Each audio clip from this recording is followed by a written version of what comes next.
All right, so welcome to the 80th episode of the Revolutionary Code, where we bring the truth about how governmental politics actually works, in every facet of human existence and how that affects our people, Black people here in America, Africa, and the diaspora. My name is Tamani M. Wandani. I am the host of the show. I am the revolutionary product of the Shrines of the Black Madonna's efforts to build a nation within this nation for Black people since 1953. I am also the founder of the Black Gold Nation movement. My co-host is the chief consultant for our political strategy and implementation department, as well as our adult education division, and the chairman of LACE, Liberation Advocate for Community Empowerment, the intellectual gangster, corporate grassroots revolutionary, and master domino assassin from Shreveport, Louisiana, aka The Boot, Brother Craig B. Lee. Brother Craig, how you doing this evening? I am doing Irie, and I'm multitasking between my meal and my podcast, but I have gotten my workout in and I'm ready to go. I'm ready to go. All right, so you, real quick, man, you haven't, when we first started many episodes ago, you were talking about playing dominoes more often. Are you not playing as often as you used to because of the campaign, or is just? Yeah, too much going on. You got the focus. Okay, I can dig it. All right. On duty, but ass whooping is always lurking. Okay, so on that note, really quickly, we are here to not just inform and educate. We want to motivate you to do something. Everything we talk about is not just a discussion. We're not here to just impart and or share information. We're trying to tap into the sense of urgency that we need our people to have, so that we can actually do something. We have to come to the conclusion very quickly that what happens to us happens because we don't have the power to stop it. What has happened to us has happened because we haven't had the power to stop it. So everything has to be about power. And for us, power includes being able to determine and dictate our own destiny, our own future, because we will be in controls of those levers, those political levers that affect and govern our lives. So our goal is to put our people in a position by which we can own and or control the space where we live. And to do that, you got to understand a lot of stuff. You have to be willing to do a lot of stuff. And all of that starts with your mind and your spirit. So tonight's show title is Inside the Mind of the Corporate Grassroots Revolutionary. You cannot build a house from the roof down. Inside the mind of the corporate grassroots revolutionary. You cannot build a house from the roof down. So Brother Craig, we're gonna start with that last statement. You cannot build a house from the roof down. What does that mean? And why do most people now and in the past, why do we not get that, or why didn't they understand that in the past? Because the needs for our people are so vast, so enormous. Most of our grassroots leaders and even non-grassroots leaders, like Martin Luther King, who operated on the bourgeoisie side, the whole focus has always been to try to do everything with one big swooping reform. Hence, they start at a national or international level. And as I looked at all of these leaders, regardless of how phenomenal they were, regardless of how in tune they may have been to some of the things that were going on at that time, all of them made that fatal mistake. And so I liken that unto the construction of a residential or commercial structure. And in architecture, engineering, and the actual building of a structure, you must start with a foundation. Right. And if you don't have the foundation, then you won't be able to maneuver. Now we take Malcolm X. He tapped into a religious grassroots foundation that was opposite of how the majority of our people were indoctrinated, but he was able to grow that foundation, but it was never going to engulf the masses of our people because it was based on the religiosity of Islam versus Christianity. And so he built a national and international platform, but when he broke away, he tried to roll nationally and internationally before he built his thing on a local basis. And I get why he did it because, you know, he's trying to mobilize and organize large amounts of people, but that's where you make your mistakes, and that's how easy it is for you to be infiltrated. Got it. Okay. And how did you come upon this revelation? Was it, and you kind of alluded to it earlier, but you didn't go into a detail. How did you come upon this?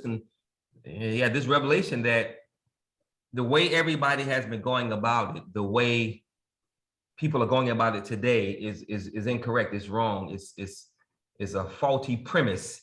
How did you come upon the conclusion that it has to be where you are locally first before you start trying to expand out?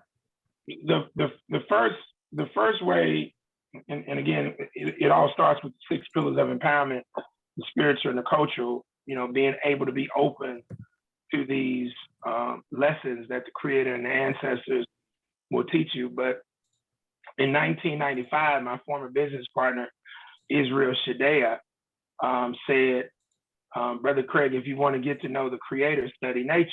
And so, you know, I started looking at ants, and especially ants.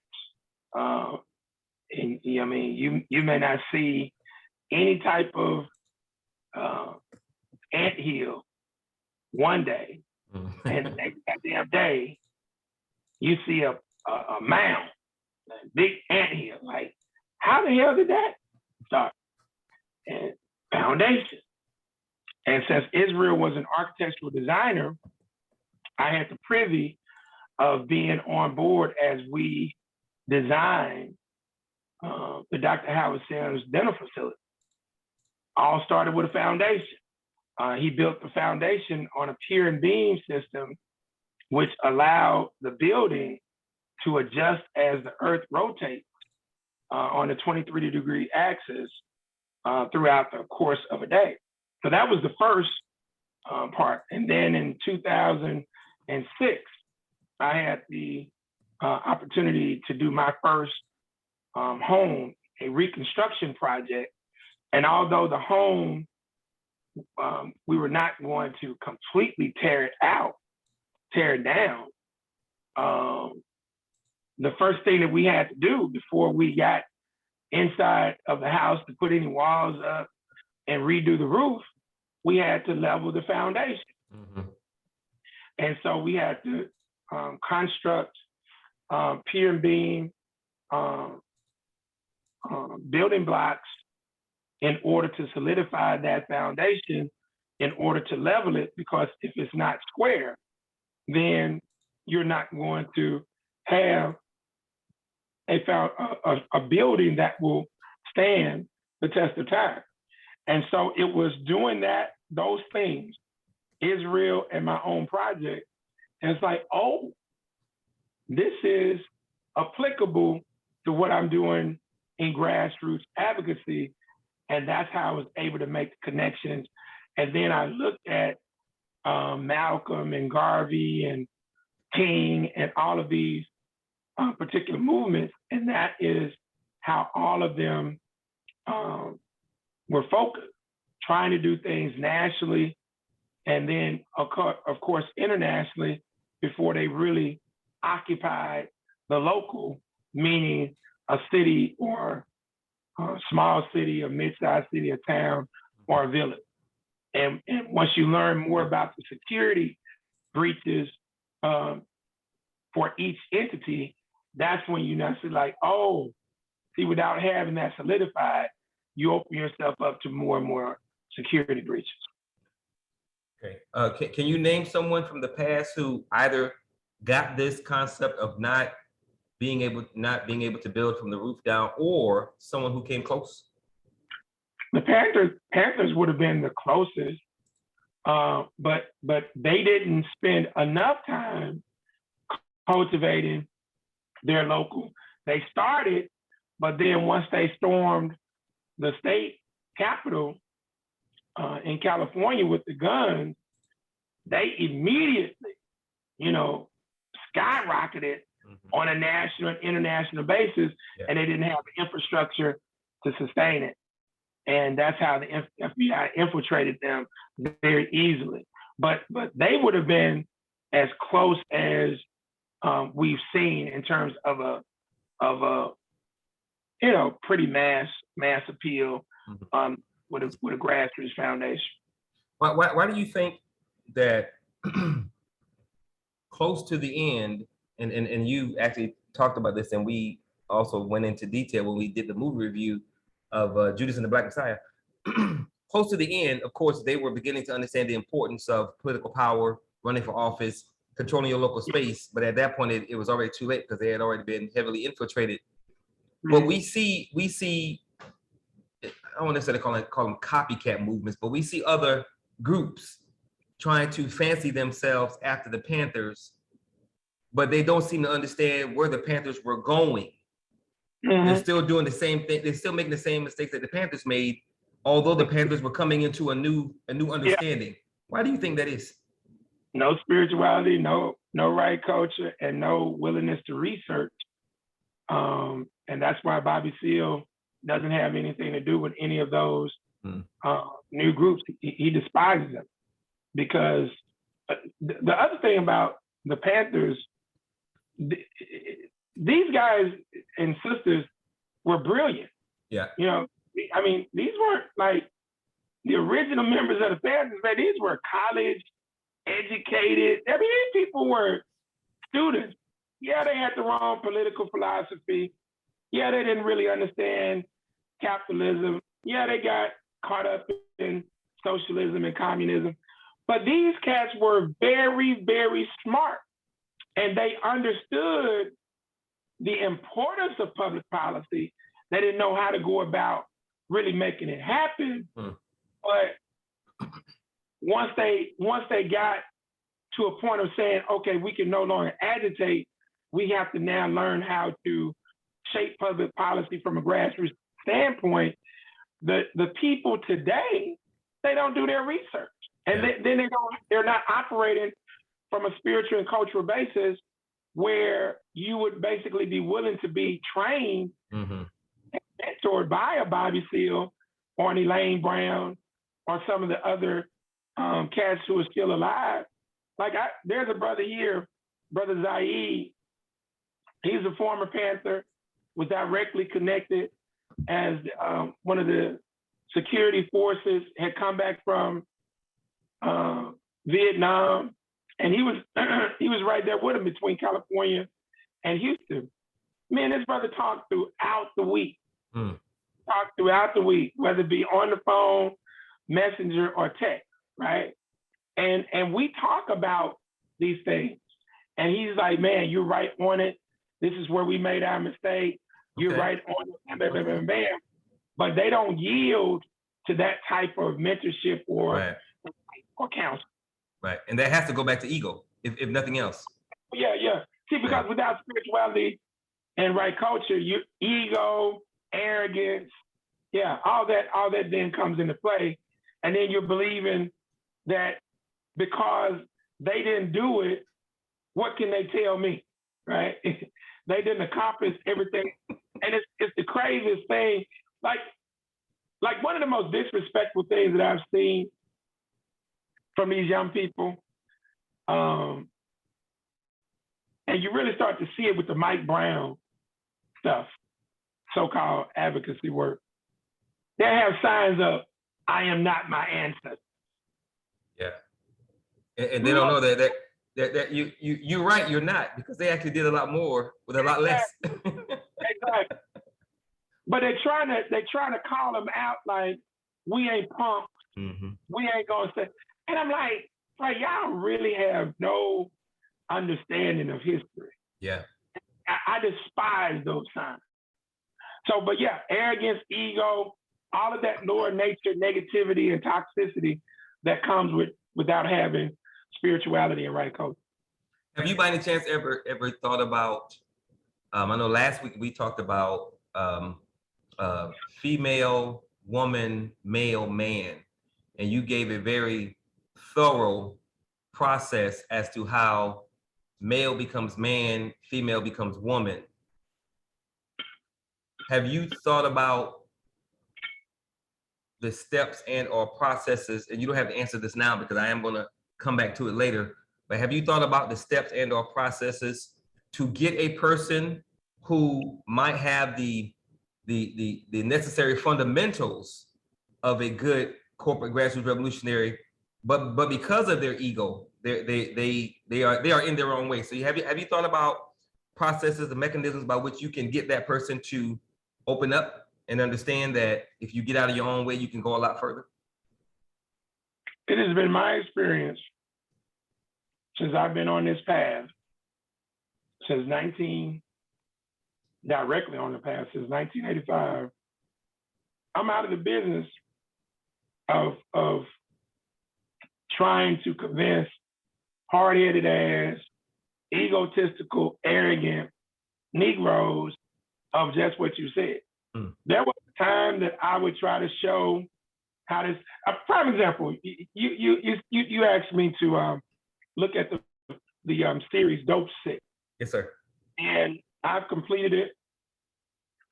And at first I was like, before I watched it, I was like, somebody, this was my life. I mean, I came out of pharmaceutical sales, but I enjoyed watching it because my ex-wife, I turned her on to it, and she was just blown away. Yeah. Right. Yeah. Because this was my life with Astra Pharmaceuticals. I didn't have to market opioids. I was marketing toprol XL cardiovascular medication for angina, hypertension, and Rhinocort for allergic rhinitis. And I was hired to actually launch Pulmicort for asthma. And as I'm looking at, all of this high-level sales training and corporate training in Dope Sick, and I'm just reflecting back, like I was like the white boy who was their number one salesperson. Yeah. That was me. I was the number one sales training person coming out of class.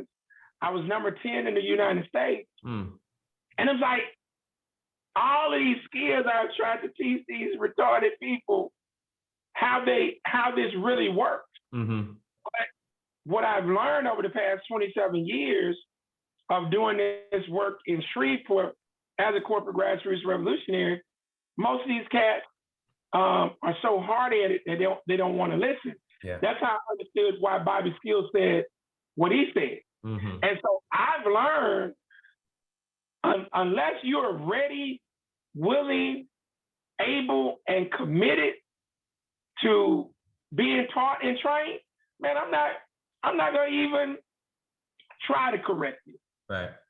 Because it brings on more drama than anything. So I just stay out your way. That's why I said I'd rather deal with the pork chop eating Christian in many instances than these pseudo woke Negroes. Because they just are in the information game, right, claiming that it's knowledge, and all they're doing is reading books, reading stuff on the internet. And I always ask this brother who comes to Tuesday morning breakfast, Malik Stewart. Brother Malik comes up with some of the most craziest things about the damn Boule and the goddamn Illuminati. And so I listened to him. And I said, Malik, now what are you going to do with that goddamn number? Right. What can you do about that? What can you do? What are you going to do? Right. Now what? Well, my job is to just inform. I say, you see what I'm saying? All you Negroes are the same. All of y'all are just talking, right? And so you believe that if you attack this situation at the roof, then everything is going to bow down. Yeah. I said, what you don't understand, Malik, they have a micro version of the Boule a micro version of the Skull and Bones, a micro version of Illuminati at the local level. But you don't know those entities, because guess what? You ain't involved. Right. And you're too busy focusing on the roof. Yeah, you want to talk about the goddamn Rothschilds and the DuPonts and the people who start the wars. Malik, all politics is local. Yeah. Yeah. And all of that is an exercise in futility, is intellectual masturbation, because they just want people to know what they know. And they don't even fully understand what they say they know. Let me correct you. Come on. They want people to believe in what they have acquired in terms of information. They don't know. They don't know. Right. Yeah. Okay. They've read a book. Yeah. It's somebody else's knowledge. It's somebody else's experiences. So you read to pretend like you know. That's what I'm always making the analyses as relates to driving or swimming. Right. And they got a written exam, and you can make 100. I mean, you can know all the stops and all of that. But guess what? Your punk ass don't know how to drive until you get behind that wheel. Right. Yeah. And then there are various levels of driving. So let's apply construction of a foundation to driving. See, this, you can do it in anything. You just starting to drive. Do you get your ass on the Indianapolis 500 racetrack? No, sir. You just now starting to drive. Do you get your ass in an ice storm? Not if you can help it. Because there are levels to driving. Just like there are levels to constructing, but you need a foundation. You got to know how to parallel park. You got to know how to drive. Look, they don't give you a driving test in wet conditions. Right. Why? Because they want to be safe as possible. Right. It's not ideal. It ain't ideal. That's right. But aren't you going to have to know how to drive when it rains? At some point. But you got to get to that damn level. That's right. You got to have the foundation of driving first. Sure. Starts with the written exam, but then you got to have the physical dynamic that goes with that foundational exercise. Right, right. I can dig it. And what's sad about the brothers and sisters who don't want to take time to learn, they don't realize that having read a few books doesn't give you the experience that you need to get out in the street and mobilize and organize. Because when you get out there and start mobilizing and organizing, you realize it's work. It's work, you know, and you got to be committed to it, and you got to be willing to put in that time. And it's not just about talking and pontificating about something that you read. Okay, next question. So a corporate grassroots revolutionary understands the critical importance of knowing a business, how this system works, the importance of being connected to his people, and the need for change. If you had, well, let me stop there first. Is there anything you want to add to that as far as what a corporate grassroots revolutionary needs to understand? Business, how this system works, the importance of being connected to his or her people, and the need for change. Anything else? Well, you have to have some anthropological awareness, because that's what's going to connect you to the understanding that inside of the system and game of capitalism is our system of free enterprise. And if you don't know that, you'll believe that free enterprise started with the European. Right. And you'll believe that free enterprise is one and the same with capitalism, and it is not. Right. And so I would say, from a historical standpoint, an anthropological perspective of our past civilizations on the continent, so that you really have a complete understanding that we are not doing something that the white man created. Because one of the things I hate to hear is, oh, you get in the white man's education. when the reality of the situation is, whether it be Harvard, Yale, Princeton, all of your Ivy Leagues, or your state-funded schools, all of that is based on the educational systems on the continent. But if you don't have a historical perspective on that, you're going to go with the narrative that we're copycatting. And now it's like the white man, so I'm going to reject learning. I'm going to reject doing business in a very professional and outstanding way. So that would be the one thing that I would add to that. Okay. All right. So next question is, I think I know the first two. So if you had to begin developing training corporate grassroots revolutionaries, which is of course on the to-do list, what would be the first 5 books you would have him or her read? I'm assuming the first 2 would be Miseducation of the Negro, and the second one would be the Tocqueville book, something about democracy. What's the name of that book? Democracy in America. In America. Okay. So what would be the other three? The Miseducation of the Negro, Carter G. Woodson, the Tocqueville's Democracy in America, and what are the other 3 that you would have him or her read as it relates to their top 5 books, the first 5 books? Probably Rich Dad, Poor Dad. And why? Because Robert Kiyosaki really gives a very good perspective of capitalism and the training component that's involved within the overall mix. Okay. I would also have them to check out the so-called 48 Laws of Power by Robert Greene, so they can then comprehend the difference between evil power and good righteous power.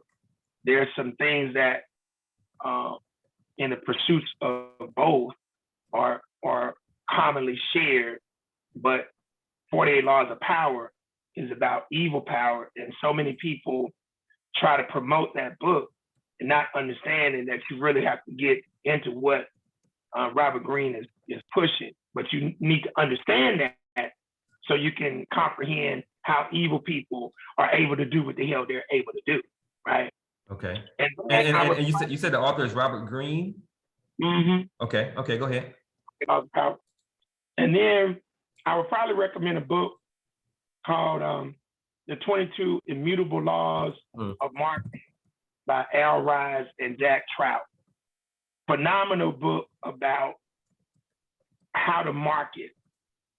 And then I would probably, although you asked for 5, I would throw in a book called Spin, S-P-I-N, Selling. Okay. Because spin selling, situations, problem, implication, and need payoff questions. That book is about relationship selling. I mean, it'll really show you how this Caucasian game is really played, whether it be with interviews, on television, whether it be selling a product, a service, even maneuvering in relationships. It teaches you the importance of listening, the importance of asking questions in order to get to certain answers, and it allows you to allow a person to sell themselves on whatever you're trying to promote. So those would be 5 good ones, but I would also have them tap in to a few important movies. Wait. That's the next question in the top 5 movies, but let me ask you a question about this first. So of the 6 books you gave, 4 deal with understanding the system. The first 2 pillars are spirituality and organic right culture, but none of your 6 books deal with none of those first 2 pillars. Why is that? Well, you asked me about becoming the corporate entity. Corporate is fine. Oh, okay. I got you. Okay, that's valid. Okay, all right. Top 5 movies and why? Huh? I said, so you got to understand the corporate game. Oh, dig it. Yeah. So Okay. the of a corporate grassroots revolutionary is that you've already plugged in to the 6 pillars of empowerment. Mm-hmm. Okay. You've already plugged in, but now you got to comprehend, know, and understand the corporate game. And so you got to now be able to plug, because your mind is now open, Mm-hmm. learning, because you have the spirituality and the right coaching. Okay. Now you can be elevated into coming into play with the whole corporate structural process. Have you ever seriously thought about a curriculum as to how this is going to be done? I mean, down the road, the reason that I had not, ultimately, before I leave the planet, my objective is to have a K through 12 institute where, regardless of whatever discipline a child wants to go into, they're going to be taught how to become a corporate grassroots revolutionary. I don't give a damn if it's in the theatrical art, plumbing, electricity, whatever it is. Yeah. You want to learn these things. See, because when you get this stuff, for example, some people would say, man, if you're going to be a plumber, you don't need to know anything about literature. Yeah. You don't need to know anything about de Tocqueville. You don't need to know anything about the 18th century Romanists. Okay. Now let me show you something. If you're a plumber and you understand the game of business, people do business with who they like and or know. That's right. All right. You're on the surface, you're just a plumber. And a white guy hears that you have phenomenal skill, at plumbing, but they've never met you. And now they engage you, and now you're able to connect the dots in plumbing now, to overall architecture of one of the greatest architects in American history, or you're able to talk about plumbing from a historical standpoint of what went on in Africa to Europe. Man, that white dude would look at you and be like, yeah, dang, where did you get this from? You see? Yeah. And so learning, all it is learning. Mm-hmm. And then you can connect learning with your skill, you expand your opportunities for growing your business. Yeah. Yeah. So the 2 classes that everybody had to take at Xavier were what again, those 2 classes? So you had to take, it was 3. 3, okay. 2 semesters of theology,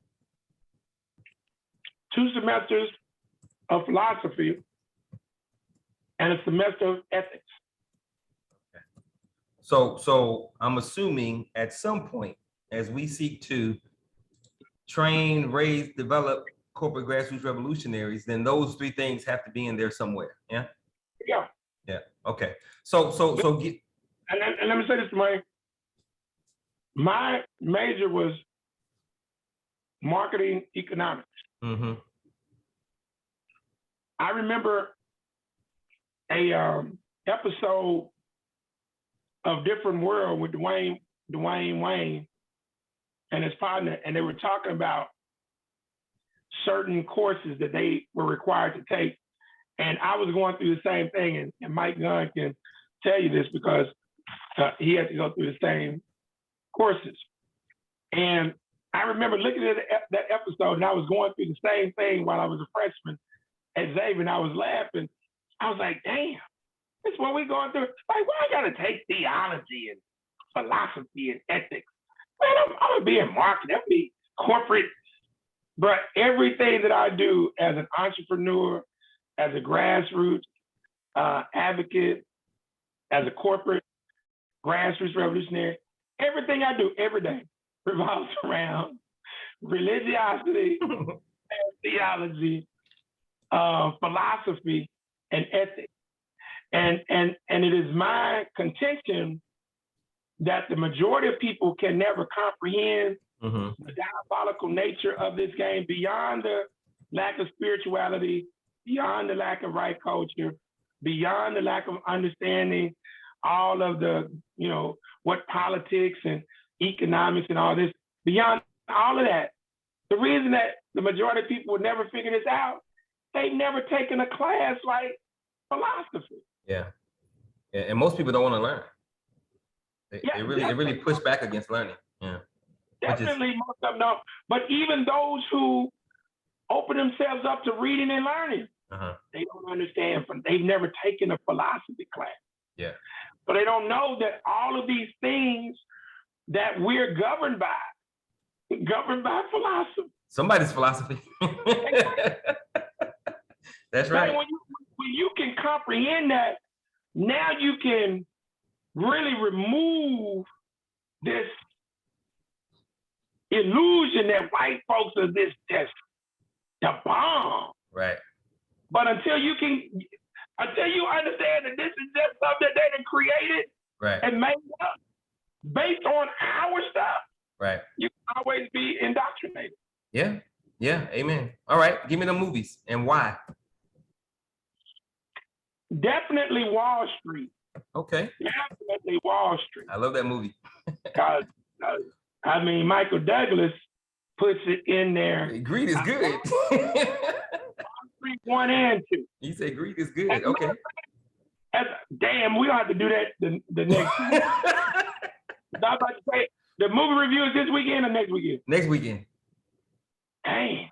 Yeah, we're going to have to. See, I be thinking about these movies, but Wall Street 1 and 2. Okay. But damn sure.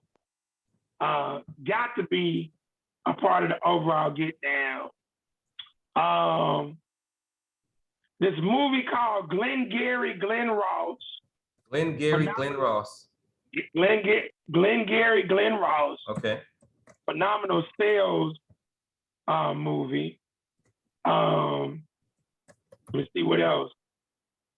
Trying to think of on the business side of being able to comprehend the political aspect and the corporate aspect all together. I probably have to come back on the last two, but definitely those first two. I could say the Wolf of Wall Street. There are a few other. I think there's one called Boiler Room. Boiler Room was pretty good too. Very good film. And I'll come back with the Okay. So I know we're talking about, the question was about developing the corporate grassroots revolutionary, top 5 books, top 5 movies. I get that. But in all of the movie reviews we've done, it's been none of these movies. So you obviously weren't thinking CGR, which leads me to ask, what is your thinking per the movies we've been reviewing, if not CGR training? Open them up first to the 6 pillars of empowerment. Okay. All right. And then these movies really come when you're open up. Sure. So you can understand. Yeah. Because if you see Wall Street and you hear Michael Douglas, Gordon Gekko say greed is good. Mm-hmm. I don't want you to get it twisted that greed is actually good unless you can flip greed. Mm-hmm. Like when I created this brand name for my client's stepson, Greedy Williams. So I created his brand when he got in the NFL called Be Greedy. Okay. They said, well, Craig, why would you as a spiritual cultural dude promote the concept of greed? Because we live in a multidimensional reality. So I'm going to flip greed from being negative to being good. Well, how do you do that? Well, if this young dude had followed the instruction, he was a handsome cat, had he been in the NFL and trained hard and did community service and followed the corporate grassroots revolutionary blueprint, we were going to establish greed in the sense of what Gordon Gekko said, but he didn't really mean. Mm-hmm. But we're going to make greed good by about life. Right. Be greedy about love. Be greedy about learning. Be greedy about family. Yeah, it's a serious brand. That's a serious brand. Yeah. Okay? Yeah. Bro, it's all laid out, bro. So, laid out. So I assume he didn't follow. Didn't follow the goddamn, woo, boy. One of my greatest creations. Okay. All right. So we're talking about the inability, the unreality or non-reality of being able to build from the roof down. So that means that we have to build from the from the foundation up. What makes Shreveport such a unique city? Man, bro, Shreveport, it'll be rare. And let me go back to, okay, let's go to Dope 6. Let me see if you were paying attention. What were they trying to do to make sure that Oxycontin could proliferate throughout the world? What were they trying to do? They were trying to get it into a market. The European market? Which European market? Germany? Exactly. Why do they want to get it into Germany? Because if they could get it into Germany, that opened up Europe. But what did his brother, what did the doctor's brother tell him? It's too hard. They got too many regulations, too many restrictions. Exactly. Yeah. Exactly. So what was the doctor's response? The doctor's response, or the head guy with the glass? Oh, to hell with that. Keep trying, keep working. We got to get it in there. No, that's exactly why I want to do. Oh, right. Yeah, because if we can get past their regulations, then everybody else would fall over. Exactly. Yeah. So why is Shreveport so potent and powerful? Because Frank Sinatra lied, goddamn. It's not about New York. You can make it there. You can make it anywhere. Make it in New York. You can make it anywhere. That's a goddamn lie. Because you won't find a more retarded Negro anywhere on the goddamn planet than in Shreveport, Louisiana. Although retarded Negroes exist in every city, the retarded Negro barometer is roughly 99.5% in the port city. So why is this place so ideal? Because once I make the breakthrough here, bruh, it's smooth sailing throughout the world. Okay. Because you won't find a more retarded Negro anywhere else. And then you throw in all of the other assets in terms of our natural resources, 2 lakes, a river, access to a 3rd lake in our northern Caddo Parish, 130 plus acres, square miles of land. I say acres, but square miles of land. Top 20 city by square mile in the United States. But we got the potential to grow. Right. Right now, we're under 200,000. We could grow our economy, our population by 500,000-600,000 easily. Yeah. Because Shreveport is damn near twice the size of San Francisco. We're bigger than Oakland, out there where Nauru is at, but they got way more people. Right? We're bigger than New York City.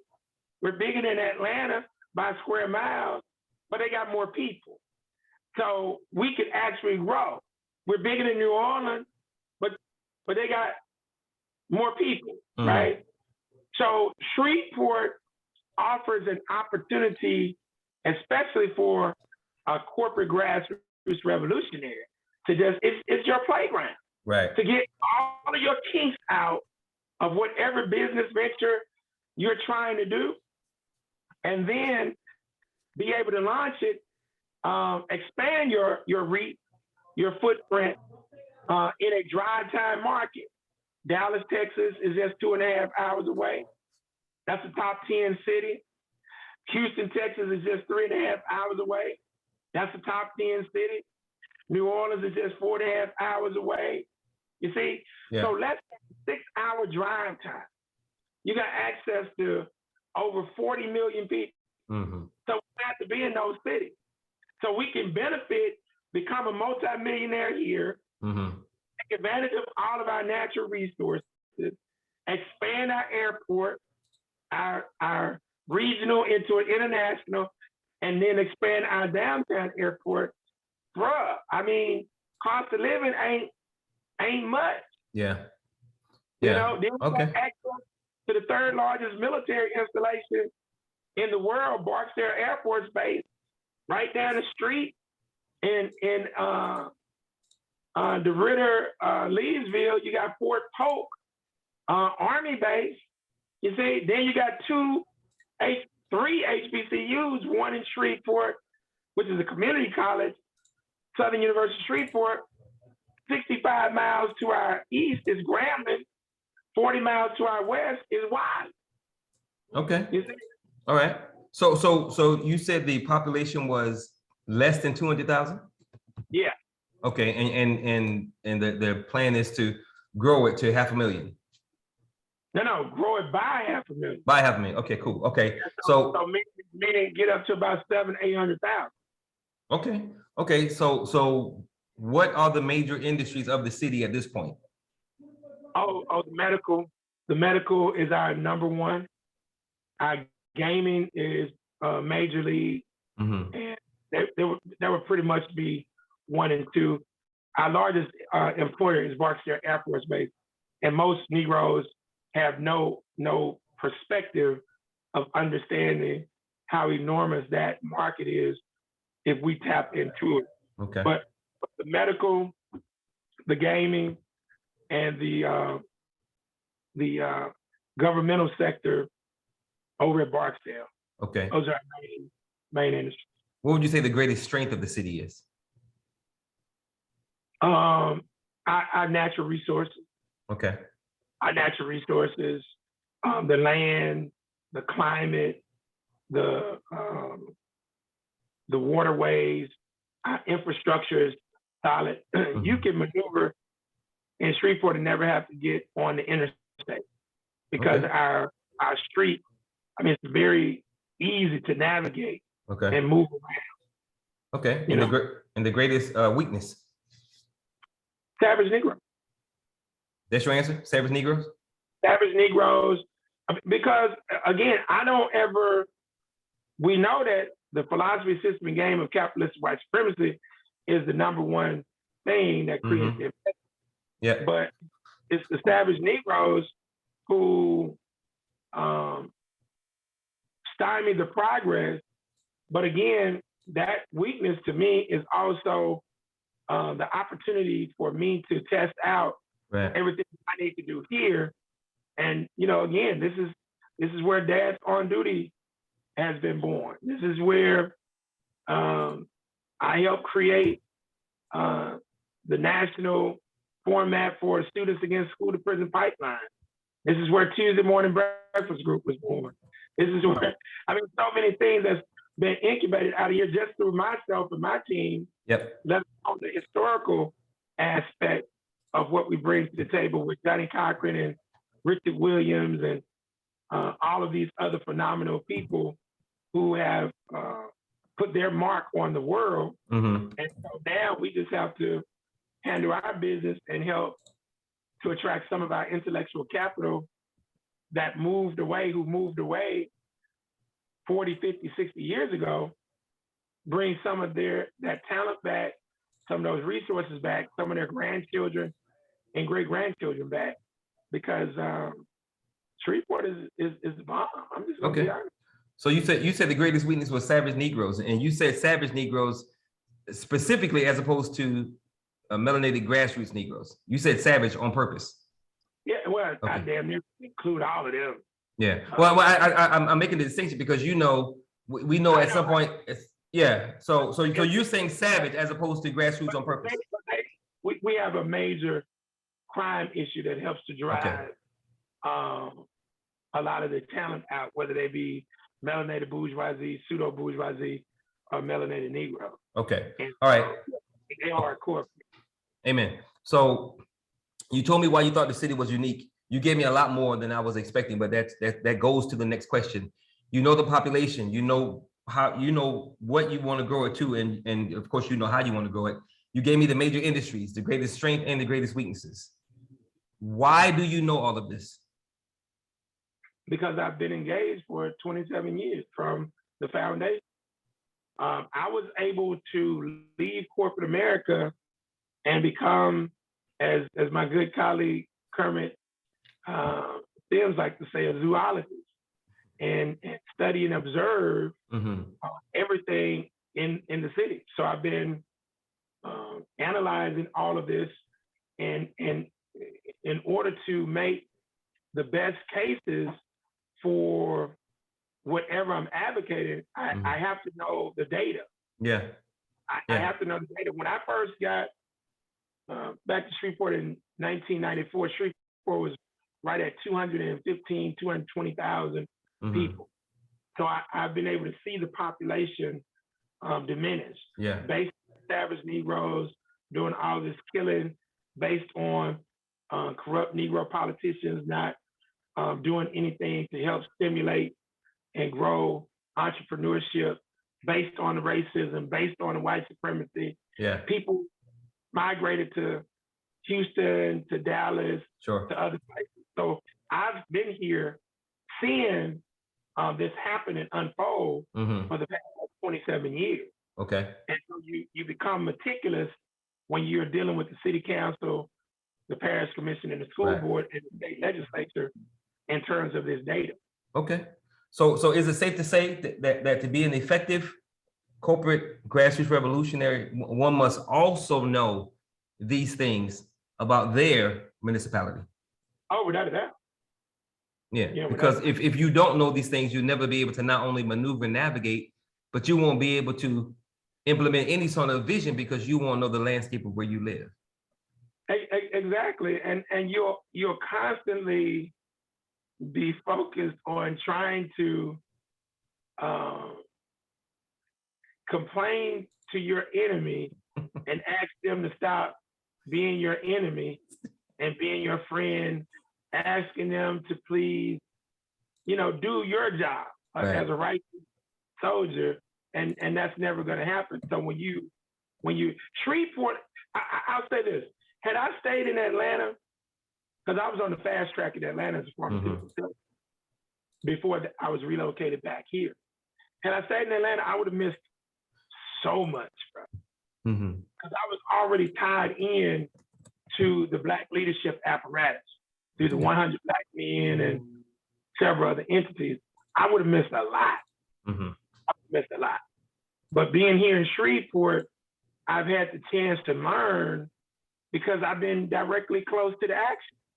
And then because I was have been a researcher, the cats who I roll with who helped to shape the current city structure, councilman, former attorney, former judge Henry Huckabee, who is now deceased, my former civics teacher, councilman Joe Shine, attorney Larry English.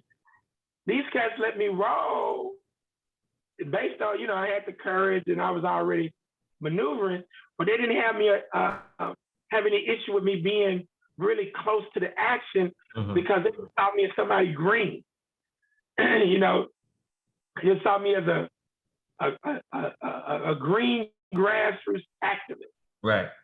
And it allowed me, because I did research, so I'm around, I'm seeing all this, I'm listening, And you really don't get a chance to get that close to the action in most cities. And so I was able to get close to the action to be able to see, they about that bullshit. They about that bullshit. And I said, now I see why this will never work unless we get grassroots people elected in office and get grassroots people in business. Because this is how I was able to come up on the different factions. Yeah. All this, I was able to create all of these things. Okay. And that's how it happened. Okay, so of all the things a corporate grassroots revolutionary must know, and I don't know this one is possible, but can you cite, of all the things that the CGR must know, can you cite the top 3, or is there a top 3 of what he or she must know if they're going to be a successful corporate grassroots revolutionary? Outside of the 6 pillars of empowerment. Outside of the 6 pillars, yes, sir. Six pillars of empowerment. You have to understand. You have to learn, understand, comprehend, know, and understand capitalism. Okay. I mean, without a doubt. So you gotta understand political and economic structure. You got to. Okay.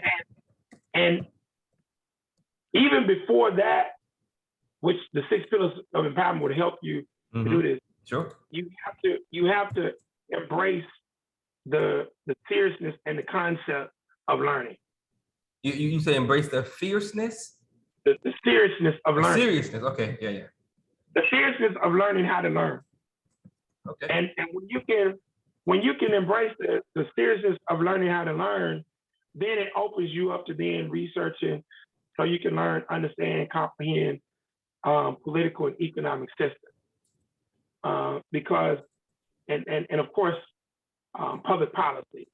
I would say those are the top three things outside of the six pillars of empowerment. All right. Why can't a corporate grassroots revolutionary be effective without the six pillars? Why can't a CGR be effective without the six pillars? Because to navigate and be a grassroots revolutionary, even if you weren't on the corporate side, you got to be rooted spiritually and culturally so that you have the awareness, the compassion, the vision, all the necessary things to lead and advocate for your people. See, your spirituality gives you the ethical and moral compass on right living. That's why spirituality is above culture, because culture in and of itself is not infallible. And culture is not infallible because the entities who help shape humans, no doubt, are not infallible, right? Yep. So you have to have something that regulates you to doing the right thing. That's why you have to be directly in harmony with the Creator and your righteous ancestors. So without the six pillars of empowerment, there's no way that you would ever become, first and foremost, a dedicated grassroots advocate for the majority of the people who are oppressed. You got to get that first before you come into the corporate realm, because if you now start making money without the six pillars of empowerment, you outie. You'll end up in, we got a case analysis for it. Okay. And what's the case analysis? Q.T. Newton, my homeboy. Oh, okay. Q.T. Newton was a grassroots revolutionary. Right. But he lacked spirituality and right culture. So what happened? They had to figure out how to make money. Right. Yeah. So what did he start doing? Shakedowns on black businesses. Right. He pimped his goddamn chick, Elaine Brown, to get money from white folks in the movie industry. Yeah. You see? Yeah. So when you lack spirituality and right culture and the other six pillars of empowerment, you could be talking the grassroots talk, but it's just an illusion. Yeah. Because now when we get behind the scenes, guess what? Black Panthers, sexism, raping females going on, all kind of foolish. And you know what's interesting about that, Brother Craig, is that you can see that with every YouTube personality, and we've had a conversation with a few of them. They talk the good revolutionary grassroots game, but all of them, it's a character. This YouTube person is just a character to get some clicks and to make some money. So you can most certainly see it with the vast majority of people on YouTube. That's all it is, and they're participating in the industry of pseudo-intellectual capitalism. Yeah. I thought that they're not, brother, they're just things that if you are rooted spiritually and culturally, they're just things that you're not going to do. You're just not going to do. I'm not going to cross that line because that's just wrong. All right. So next question. and this wasn't one of the original questions, but it came to mind as we're talking. You believe that evil can be born, correct? Or evil is born? Hell yeah, just All like right. it's born in the goddamn snake and other animals. Dig it. So do you believe that the melanated savage Negro is born that way? Not all of them. So some of them are born to be savage yeah. Negroes. Oh yeah. Oh yeah. Okay. So I remember. I remember now. It's not just them. They are a byproduct of their maternal and paternal side. Okay. So you have everybody who looks like us wasn't born to be righteous. I mean, I can dig it. I remember when I was interviewing Dr. Anthony Young, who's a candidate for the wellness department in the election. I asked him about evil being born, and if so, how do you deal with that? And his answer was very interesting. So I'm going to ask you the same question. If you believe that evil is born, how do you deal with that? What do you mean, how do I deal with it? I'm asking you, how do you deal with something that's born evil? Yeah, just like I deal with a damn rattlesnake.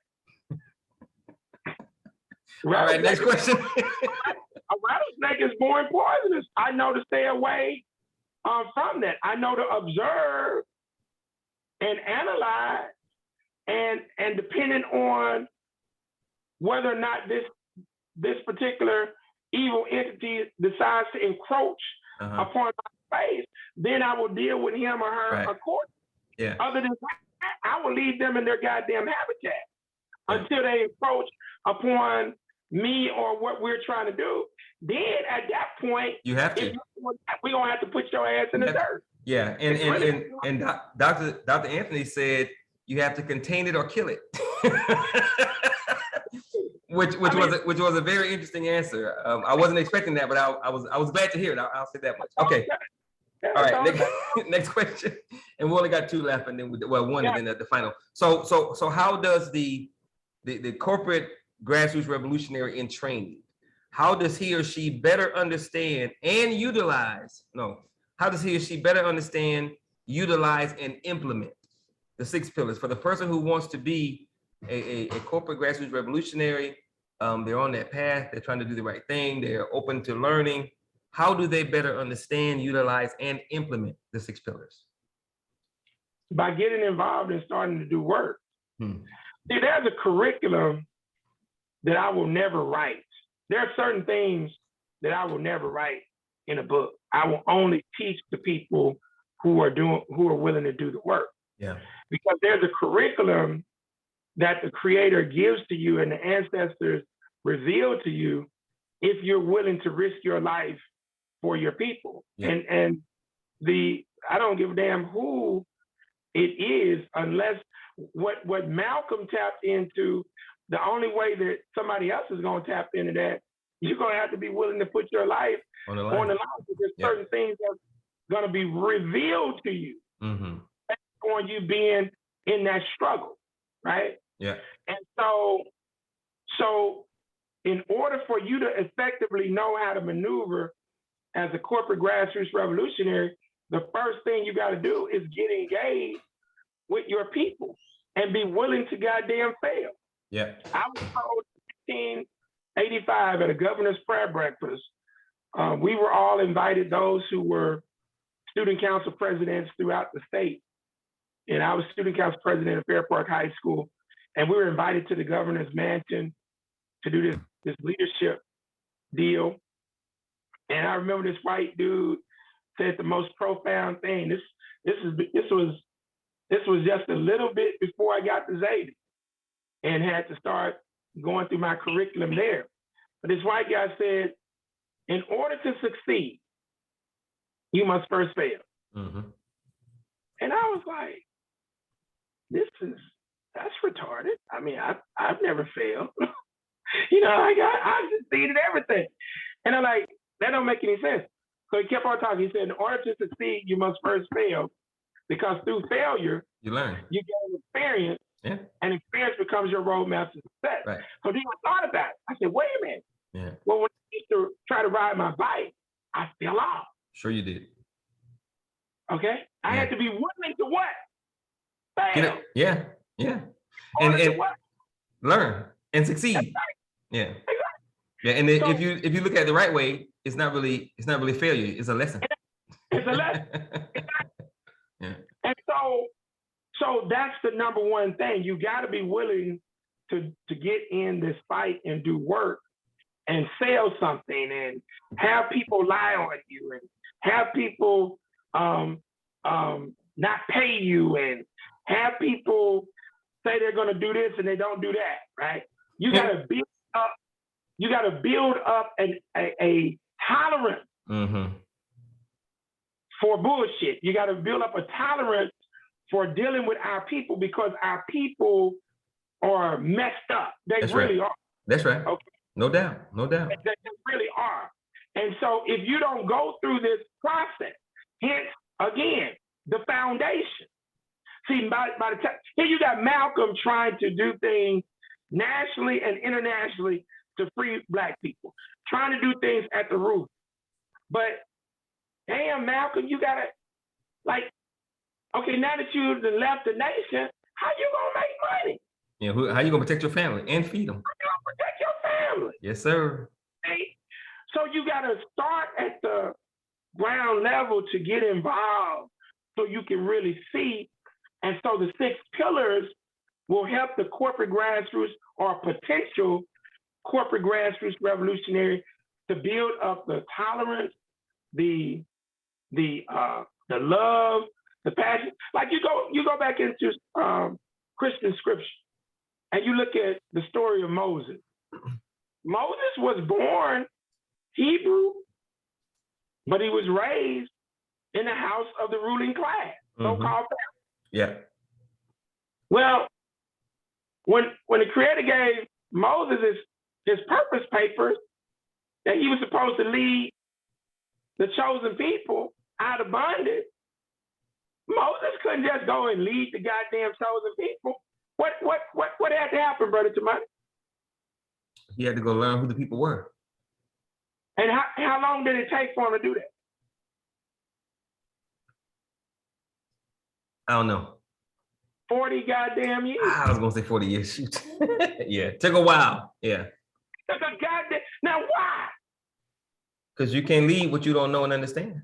You goddamn right. Right. Yeah. Yeah. Amen. So I was born in the hood. Hell, my mama raised me and my village raised me to just always do the right thing. So I never got caught up into no drugs, never got caught up into the gang thing. I was always a leader. I was able to manage dealing with the savages and other people, although I an impoverished background. Get to Xavier, ain't no insecurity, because I'm thinking, man, I'm the greatest goddamn thing walking. Give a damn about somebody's family being doctors and lawyers. I'm from a mother who ain't never made over 15,000. And now what? What you gonna tell me? Okay? And so I did all these things, got in corporate America, but in order for me to build up the tolerance, the capacity to lead, I had to leave corporate America because, like, why would you put your light bill in your baby name? Like, I had to start to comprehend it. If you're not here in the squalor with them, so you can hear them talk, you can't really lead these folks. You'll be too scared to even talk to them. Yeah. Right? And a lot of our people are afraid to talk to young people. So that's the number one thing, the most important thing for any potential corporate grassroots revolutionary. They must immerse themselves, baptize themselves amidst the people with the 6 pillars of empowerment, and then they'll just keep on growing, learning, understanding, and comprehending. And then they'll ultimately get it. All right, so the last question is, you get one takeaway, unless you want that to be it, because that's a pretty good one. The one takeaway. Yeah, that's basically it. I mean, what I'm articulating is not anything that has been taught directly to me from a book or mentorship by a living person. I've been able to see certain things, put things together based on experiences. I have truly called on ancestors and the Creator to help guide. And the thing that I loved most coming up was building jigsaw puzzles, model cars, model planes, things of that nature, and then drawing houses and buildings. Mm-hmm. So as I reflect back on my upbringing, now I put pieces together. Yeah. In order to create what we need to create in order to build the empowerment infrastructure for our people. So last question, speaking of mentorship, do you think if you weren't fortunate and blessed to be around those older brothers that took you under their wing, so to speak, and was showing you some things, do you think without that piece, you would still be where you are? That was a necessary piece. Right. So I would have to say no. Yeah. I was already on the path. It had to be those guys at that time because it was a short window of time. Yeah. I started maneuvering with Hillary Huckabee, Joe Shine, and whatnot to when we parted ways, because it was about with all of them, it was about a 3-year period. Okay. It was about a 3-4 year period. And it was necessary because I had to understand how Shreveport became where we're at right now. Yeah. How they ended up going to jail, how they ended up coming back, why nothing ever happens for the grassroots. It was necessary for me to build because there was nobody else I could be around. Right. So for the corporate grassroots revolutionaries proper development, he or she must have grassroots mentors or mentors that understand the grassroots in that particular location. Oh, without a doubt. Yeah.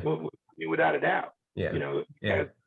And mind you, Huck and Joe and Larry, they weren't directly mentoring me, but being around them, I was able to learn.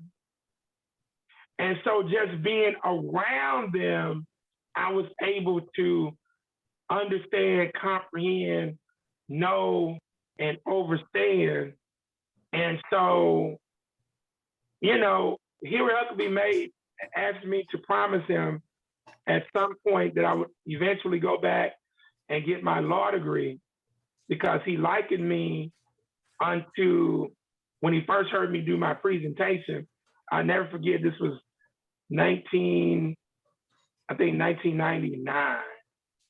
And I did my presentation and I demanded that the mayor effectively resign. And I had all the statistical data and everything. And it was gangster, bro. And so I went back to Huck's office and I said, well, so, you know, what do you think? How did I do? He said, man, close that door. He said, man, these white folks been calling here, man. It's like, who is that nigga? Who is that? And he said, I said, well, you know, forget all that. I said, what did you think? He said, man, it was real good. He said, but I'm gonna be honest, if it was 1973, you would have never left. Yeah. You would have never left the chambers. That would have killed you. Yeah, he said, you kind of dangerous, brother. And so he told me at that point, he said, I liken you unto a shovel, an oval shovel. Where you dig, you know, the oval one. Yeah. He said, you're very effective. He said, but Craig, if you go to law school, he said, you come out of law school, you're gonna be like that pickaxe that they dig for diamonds and gold. He said, you're gonna be that sharp. Okay. He said, law school just help to broaden your research abilities and test your ability to debate and whatnot. So I was like, that's cool. And ironically, now they're getting ready. I mean, because I already, hey, bro, I can debate, knock them out. But ironically, they're preparing to open up a branch of Southern Law School here in Shreveport. So I will be able to do that after I make a few million out. Cool. Amen. All right. So that concludes tonight's show. I've already asked somebody to take away question. Brother Naru has his camera on. That means it's Q&A time. Brother Naru. Hey. Brother Craig, what's the main import and exports over there in Shreveport? So in terms of export, let's deal with export first.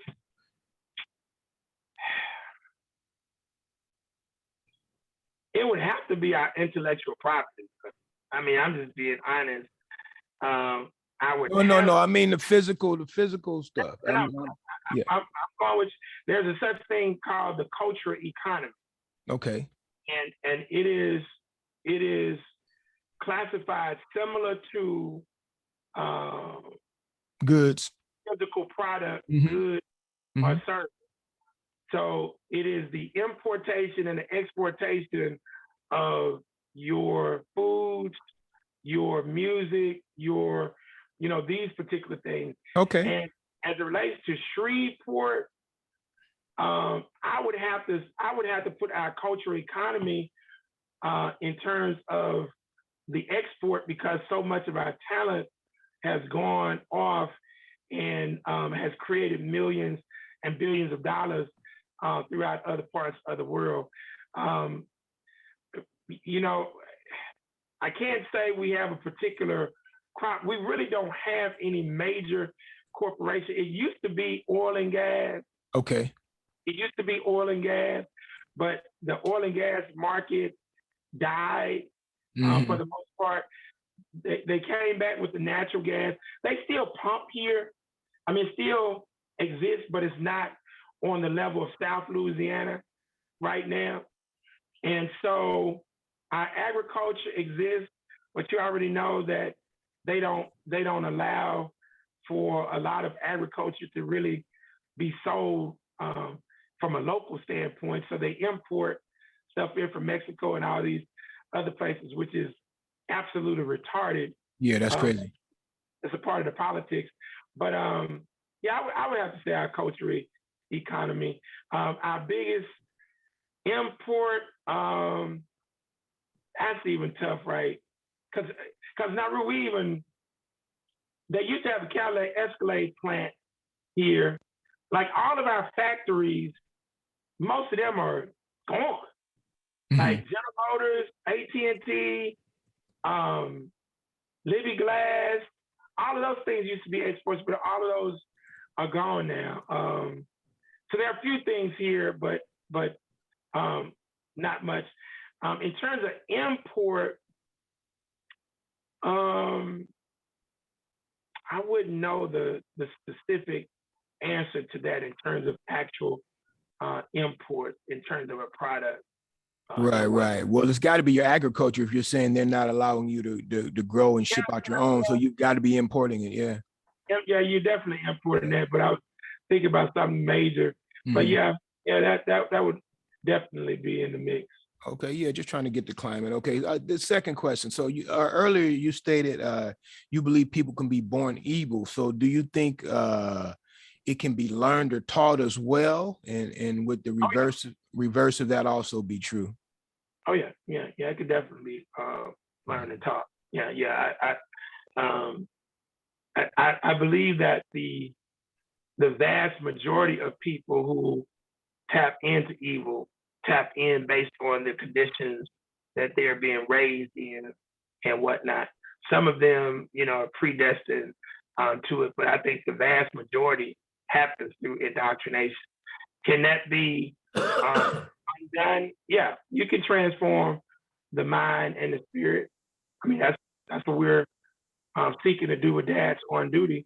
So through programs, projects, and business ventures, an individual can be transformed. Mm-hmm. Yeah.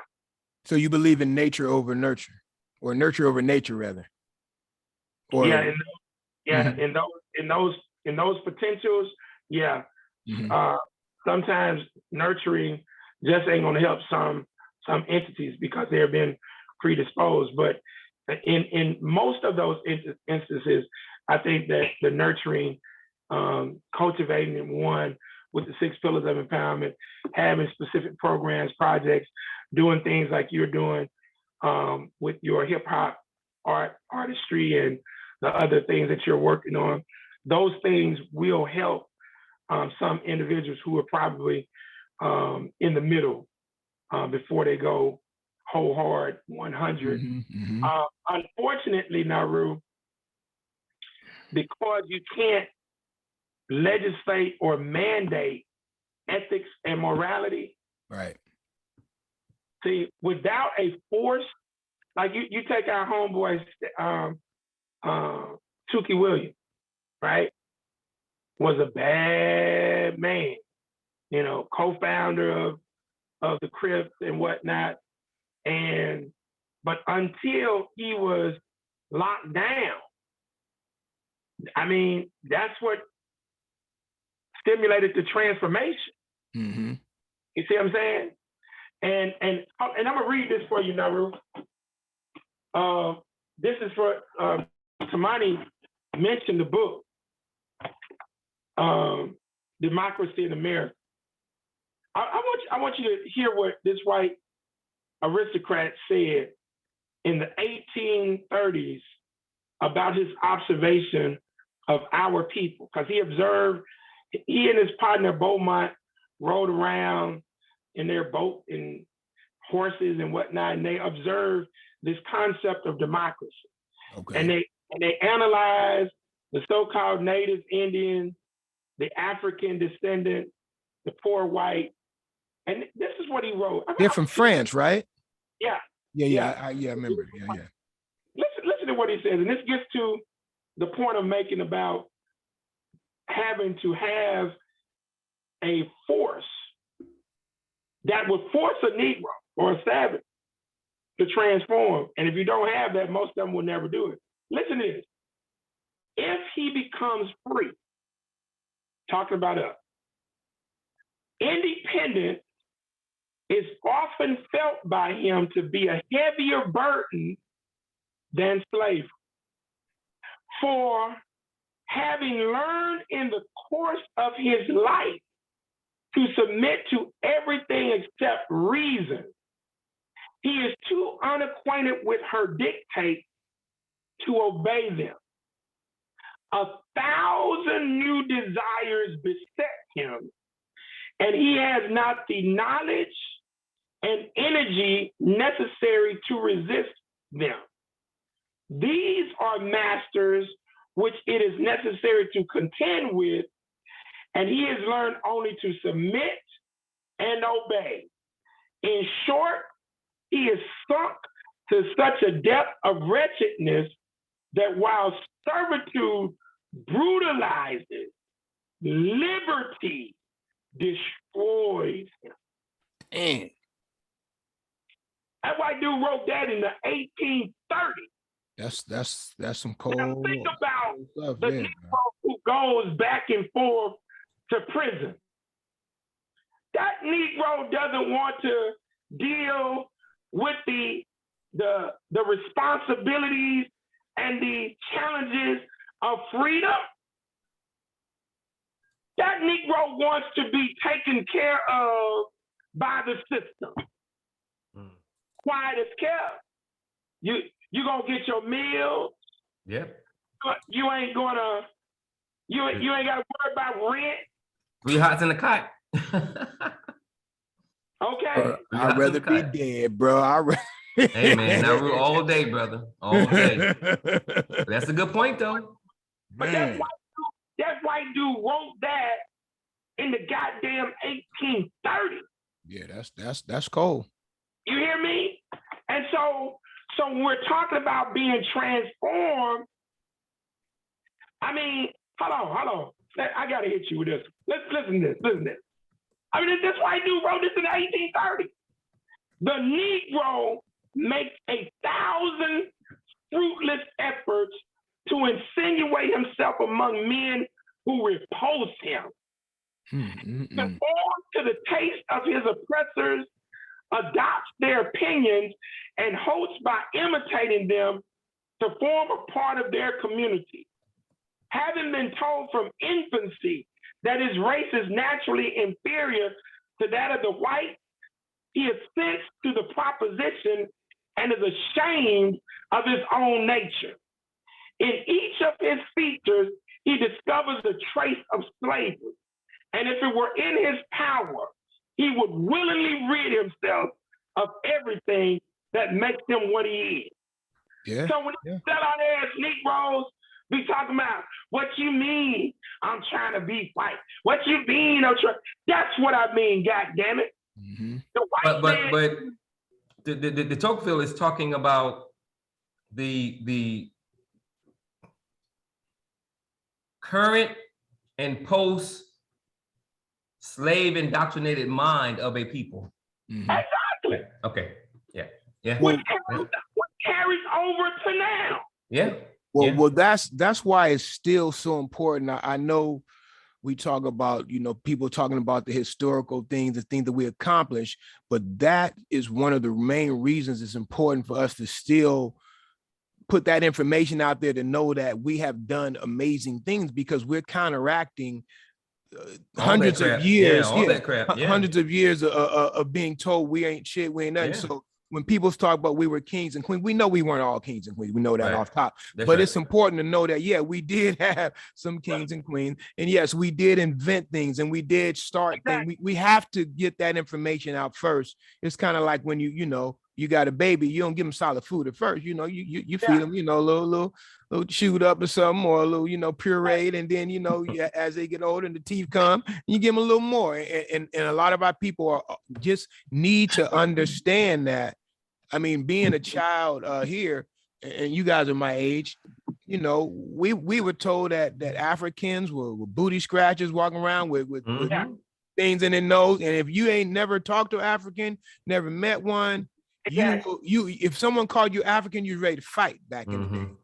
Yeah. So we've come past that, and the youth now are way more intelligent than we were on that front. They know better than that type of stuff, but it's still a lot of work to do. Yep. Yeah. That's I get off my soapbox, but hey, I appreciate it. And Tamani, the article you sent me was great today, by the way. Cool. Yeah. Thank you. Oh, one more thing, Craig.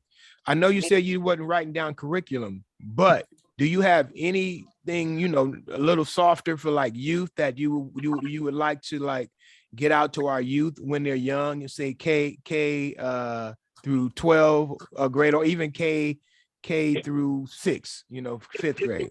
It's going to be something because Dad's on duty. Yeah. On duty, we're going to be putting those together. So that's going to be coming in the coming months, brother. Okay. Appreciate it. Make sure I get that. Oh, yes, sir. Yes, sir. All right. Thank you, guys. Cool. Does anyone else have a question or comment for Brother Craig before we close this 30-minute over the timeline mark? How you doing, brothers? What's up there, brother Mike? I know we had discussed or gave commentary regarding Will Smith, but there seems like there's a pattern going on. Today, Tyrese, comes out and says that he just wants to be left alone, the death of his mother and the divorce and whatnot. And I'm you know what? I know life sometimes movies imitate life, but it seems like a lot of the movies these brothers are in are diametrically opposite of how they're dealing with life. And so my question is it coincidental or is it by design? Or has the game plan from Willie Litch fast forward to 2022? It's again, and that's a good question. I was just telling Tamani, in terms of a corporate grassroots revolutionary, there are just certain things that you're not going to do in terms of making money. When you're in that entertainment hustle, most of those cats, Will Smith, I remember did a movie, I think 6 Degrees of Separation or something, and where he played homosexual. And I'm like, bruh, bruh, I mean, it's like the Negro, because their desire to have money, status, and materialism. Look at what DeTocqueville just said, Brother Mike. Look what he just said. Yeah. The Negro, let me read again, makes 1,000 fruitless efforts to insinuate himself among men who repulse him. He conforms to the taste of his oppressor, adopts their opinions, and hopes by imitating them to form a part of their community. You see? So whether it's Tyrese, whether it's Chris Rock, whether it's Will Smith, these Negroes really do believe that they are somebody based on them being willing to do any and everything to make a buck. Right. And then will take on any role, even if they don't even believe in it, so that they can make money. Right. And you know they've been pushing brothers, you know, since Dave Chappelle to wear dresses. You know that, don't you? And he refused. And that's why he didn't do the contract. Right. He started to wake up. And so, look, he's now made more money with the Netflix than he did signing that $50-something million deal. But look at what people were saying. Gee, that nigga crazy. I would have wore that dress. Man, that nigga crazy. I would have turned $1 million. You see what I'm saying? So they say that because they don't have any ethical or moral code, because they lack spirituality, right culture, education. They lack an understanding of economics, socioeconomics, and politics. So now they're just in it to in their mind win it. But you're winning. You look at Young Thug, the Negro who wrote the song, made the song. I done did a lot of it in my lifetime. I done from the top about my lifestyle. He said I done did a lot of shit to get to this point in my lifetime. Well, look at what just happened to him in Atlanta, Georgia. His damn one of his baby mamas was just murdered in the damn bowling hall. Yeah. See, it's so much negativity and toxicity that's swirling around them, right? I'm gonna send you guys a video in your inboxes of a sister telling these punk ass Negroes to get off of these steps in this nice community. They posted up, not working, but they selling drugs. Don't even stay in the damn apartment complex. And she ain't scared. She tells them, get y'all ass from over here.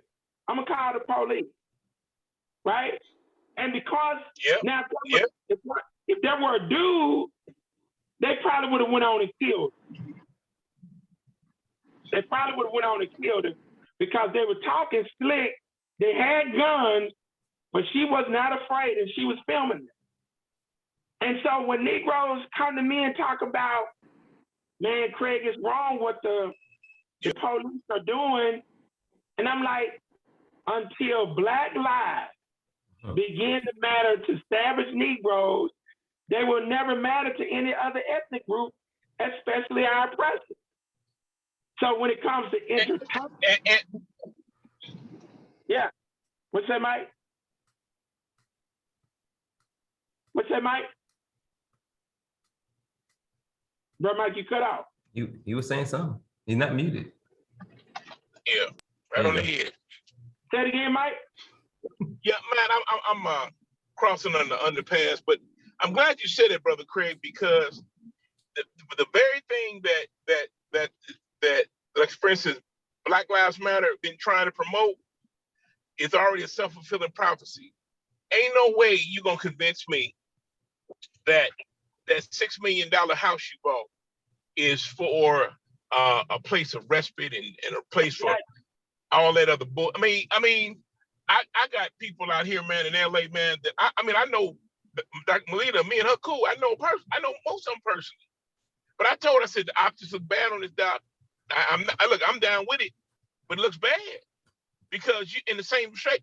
You got other chapters in the country they can't squeeze a dime out of the global Black Lives Matter movement. So That's right. So which one is it gonna be? Yeah. They not doing nothing in the community. Ain't no programming in the community. Right. It's all Come on. brother. that whole thing was game to push Negro homosexuality, and they co-opted a phrase that came from some of the young folks who were out doing activism with Trayvon Martin, and I think they called themselves the peacekeepers. It was some name that they had, but one of the signs that they had was Black Lives Matter. But yeah, brother Craig, I heard it was the white boy that started it. No. Follow what I'm saying. The signs were created. You can go back and look at footage from Trayvon Martin. There was a group of young Negroes who protested inside of the state capitol in Florida, and they had a name. I forget the Dream Makers or something like that. But they had signs that said #Black Lives Matter, which is a catchy marketing statement, right? Positioning statement or tagline. Then you saw the signs again once Mike Brown situation jumped off, and whether it was these homosexual females or white boy, whoever, these Negro females jumps on it, and now they create a online deal, #Black Lives Matter, because that made better sense than what the young people were saying in Florida. But the people, as I would ask them, have you even read their website? They're against the Black family. They're against brothers. I mean, like, do y'all not get what's going on here? And our people didn't, because they're so eager to now push the aesthetics view, not knowing that you're now trapping yourself. So the white folks, they come under a white organization, arm of the Democratic Party, and that's who was actually, the money was going through. And so then they kick these Negroes down their crumbs, and they put them on Front Street, because guess what? The Negro wants to live large. See, this is not a legitimate grassroots movement. And so now you got all this infighting, and it's like, bro, y'all will never get it. Y'all never figured out how these Negroes were going from state to state, jumping on stage at the damn rally for Bernie Sanders, jumping on stage with Hillary Clinton.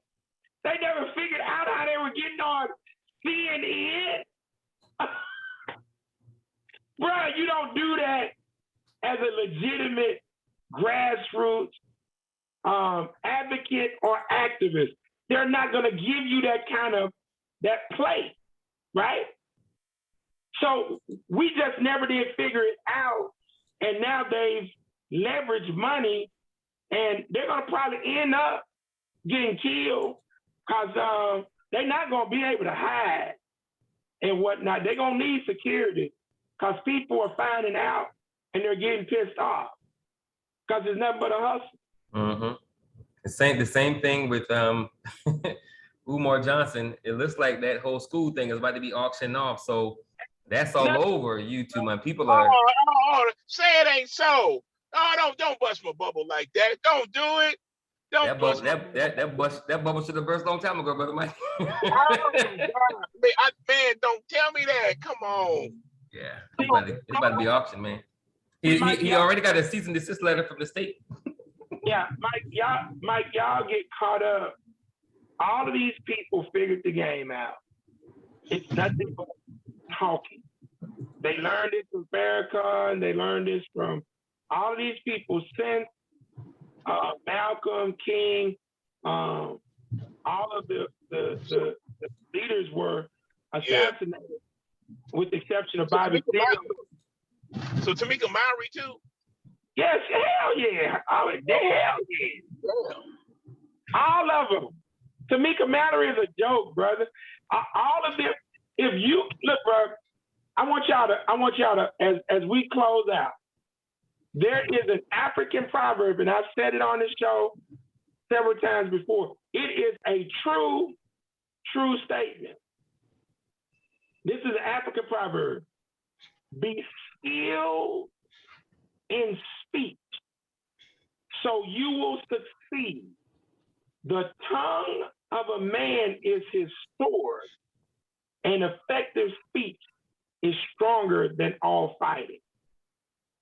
That is why rap music is so powerful. The clever usage of wordplay in rhyme with music and beat, and all that has gone on with social media is all of these people can pretend to be a character that they are not. Because again, if you're a real grassroots revolutionary, whether you're corporate or not, when you leverage resources, the bulk of you're gonna take care of your immediate family, your extended family, but the bulk of your resources are really gonna go back into the community. You see? So, but when we prop up these people just because they're talking, that's how we keep on getting played. And again, we're talking about a situation that's being built or was perceptively being built from the roof down. You don't get to be on CNN and doing the things that they were doing. But all this was staged by forces in the Democratic Party to create the national platform, similar to what the Black Panther Party did by storming the Capitol. And once you make something like that happen with Negroes, everybody gonna say, "Whoa, them bad, that boy." Yeah. And the Panthers even said that a lot of that gunplay was for marketing. Yeah. That's all it was. That's all it was. Those cats really wanted to make public policy changes, but they got typecast into the gunplay. But that's why Bobby Seale say he told Eldridge Cleaver, "We are the Black Party, Panther Party for self-defense, not self-offense." It was nothing but game, brother. Yeah. All right, we got to close the thing out. Any closing comments, Brother Greg? Now that's it there, brother. Thank you guys for participating. And we are in the closing weeks of our first year with Dad's on Duty. And we're going to close out by giving away a couple of cars. So, Awesome. Oh, wow. Damn. I need to move to Shreveport. Awesome. Yeah, we're going to get these students there. We're going to have the contest. I'll be putting out the criteria tomorrow. And we're going to have a contest where we give out a few cars, brother. It is our premise that if we're going to compete with the forces of evil who are promoting money, status, and materialism at these children to sway them into the world of thuggery and drugs and homosexuality, if we're going to compete, we got to bring to the table some money, status, and materialism to sway them towards righteousness. So we're gonna bust their damn heads open by giving away some cars, and this will become a staple project, Dad's On Duty project, that'll be ushered in throughout the country as we bring on more chapters throughout the country and other parts of the world. So thank you guys for participating as always. Cool. On that note, all. I was saying, thank you all for all your information. It's been enlightening. Thank you, sister. All right, Queen Mother, thank you very much. And on that note, always remember that no one can do everything, but if everyone does something, everything will get done. Y'all have a good one. God bless. Good All night. right. Peace, peace.